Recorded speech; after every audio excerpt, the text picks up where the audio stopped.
first thing, when we're holding the weapon, right, I want to leave a little bit of room here, right? And we call this the puño, right? It's the butt of your weapon. There's times where you might use it to strike, right? So we want to have it out. There are other times where we use it to strip or grip, or to a strip is when you're pulling a weapon out of someone's hand. So there's some different uses for this. We don't want to have too much hanging out because that's going to affect some of our techniques, and we're going to lose some leverage on the weapon and length. But then again, we don't want to keep it too tight because now we're missing out on some of the benefits, right?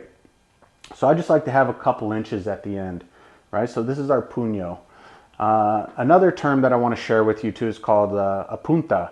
That's the point of your weapon, right? And there's different drills that we do where it's specifically focusing on defending the point and striking with the point. But this is going to come into play a lot. When we're talking about single stick, there are different ranges that we deal with, right? So the first range is largo mano, right? Which is long hand or long range. That's when my stick can touch my opponent's hand and vice versa, right? So I'm long at a range and I could hit my opponent's hand. I can't reach it all with this hand, and I can't reach my opponent's body with my stick. So that's largo mano or long range. So the next range is what we call mediano range, right? Medium range. That's when I could start to use what we call the check-in hand. Okay? So typically what'll happen is you'll defend and you want to check that hand because you're in range and the stick can hit you. You're in range where you could hit with your stick. Your opponent's body can be hit with the stick. So we want to check. We're using our checking hand. And sometimes you attack and you punch and things like that, eye gouge, all kinds of different things. That's your mediano range. And then we have what's called the corto range, which is close range. That's when you can start to employ your puño on your opponent. Okay, so those are the three different main ranges that we deal with the stick. And then from there too, you could even go into grappling range, and you know, you're doing chokes and joint manipulation and takedowns and things like that. But those are the three main ranges, right? So we have largo mano or long range, then you have mediano range or medium range, and then you have corto range or close range, right? Where we're using the puño. Now let's talk about our stance a little bit. So here's one of the cool things. This is one of the things that I loved about learning Filipino martial arts. Anytime I'm empty-handed, this is just how we learned in Jeet Kune Do and boxing and everything, right? Anytime that I was empty-handed, I fought with my left foot forward. Okay, so my strong side is in the rear, right? So typically, I'm a bit faster with my left side than I am my strong side and my right side, right? So this opens stuff up and I can use my power coming out of the rear. And it was a nice balance because anytime I used my weapon and I was training Filipino martial arts, that's when I put my weapon in my lead hand, okay? And I want that to be my strong hand, the hand that I'd say most comfortable with as far as, you know, throwing a ball, riding, things like that.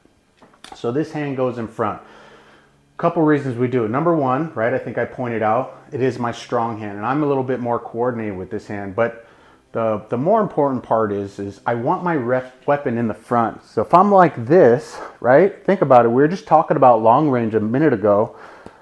My opponents can start to hit my empty hand, and this weapon is at a disadvantage because it's in the rear. So I want to keep it out front where I have the most reach off of it and I'm ready to use it.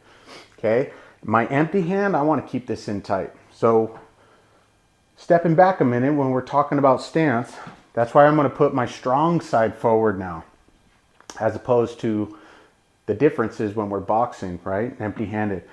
And so if you watched our boxing stance video, you'll see how to get in the proper stance. That is the exact same stance that I use in Filipino martial arts, right? So I take a comfortable step forward with my lead foot, right? In this case, it's my right foot. My rear heel is off the ground. My toe is pointed at a 45, not sideways, right? Pointed at a 45.